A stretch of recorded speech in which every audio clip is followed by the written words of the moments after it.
Thank you for coming so quickly. I knew this day was coming, but still.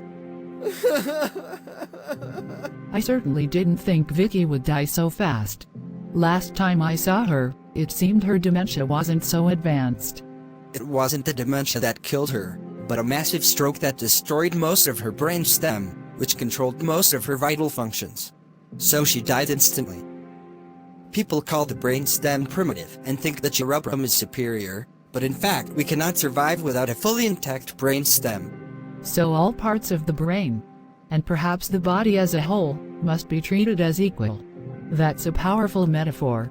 Paul has already planned Vicky's funeral for next week. It will be at the Smith-Wilson mansion, and she will be buried in the mansion's backyard, next to the graves of Rose Owen and Jennifer Wilson. Very well, I will join you there. Welcome, everyone, to this service as we celebrate the life and memory of my beloved sister, Vicky Sims. When she first came into my life, I only knew her as a survivor of horrible abuse at the hands of her birth mother, so I worried that she might have an attitude of hatred and bitterness towards me and others who were better off than her. But she turned out to be one of the most loving and strong people ever, even better in some ways than me.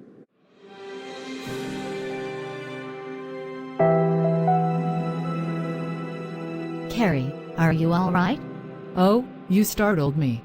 But yeah, I'm fine. I was just thinking of Debbie. Well, actually, I told her she should stay behind with Richard and Annika, but now that I am apart from her, my heart feels so empty. I used to take pride in being a strong person, but now I feel so weak. You are not weak at all, Carrie. But no matter how strong we are as individuals, we are even stronger when we are with others we love. That's what I learned the last time I was in Boston and was separated from Paul.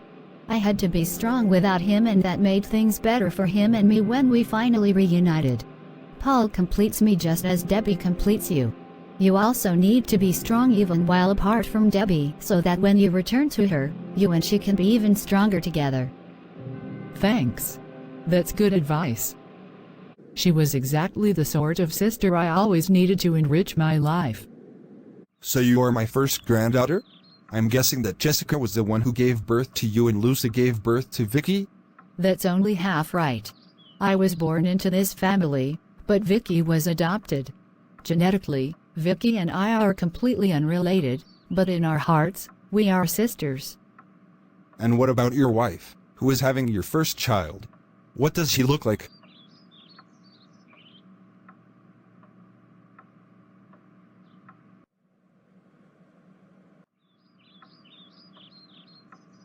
What's wrong?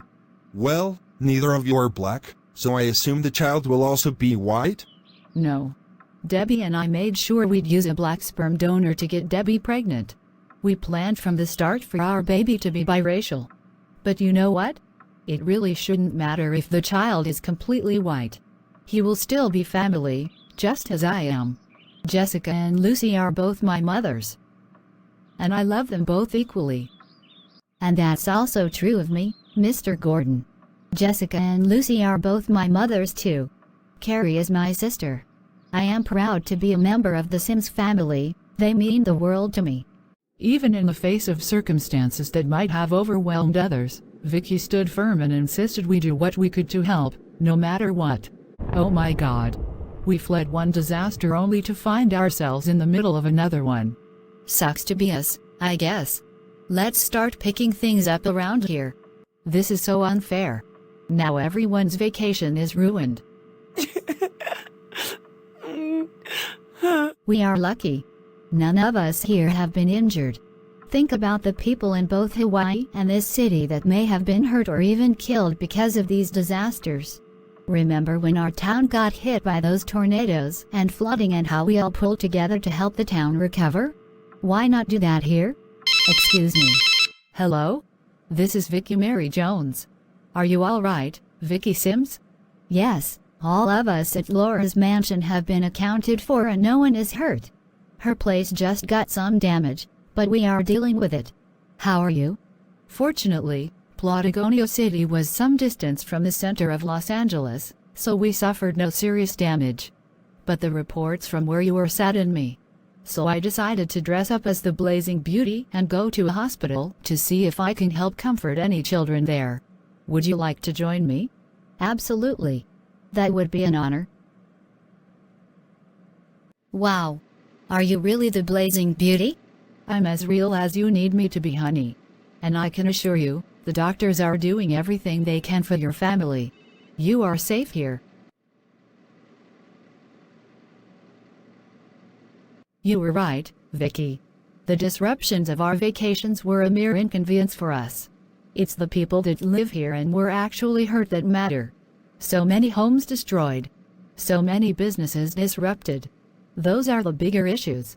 We just do what we can, when we can, for whoever we can. Now let's go see if we can help a few patients here. So the best way to honor her and show how her life was so meaningful is to be like her. To always fight for what's right, period. Amen. Amen. Amen. Amen. And so Vicky Sims is laid to rest. And a couple of hours later. You know what, James? I think I will go ahead and run for president to try to stop Rush Scumbaugh Jr. from gaining that office. Even if I don't win the Democrats' nomination, let alone the presidency, my candidacy can be used to bring up all sorts of issues even most Democrats are too afraid to touch. It will force the party as a whole to either address them, or prove unworthy of the people's trust in the future. Good. Because if you were not going to run, I would. In any case, I will be one of your many political advisors. I know exactly how to debunk the right-wing talking points RSJ and other Republicans are notorious for. RSJ? Sorry, that's short for Rush Scumbaugh Jr. like FDR, JFK and LBJ. You know, for people who get tired of saying longer names.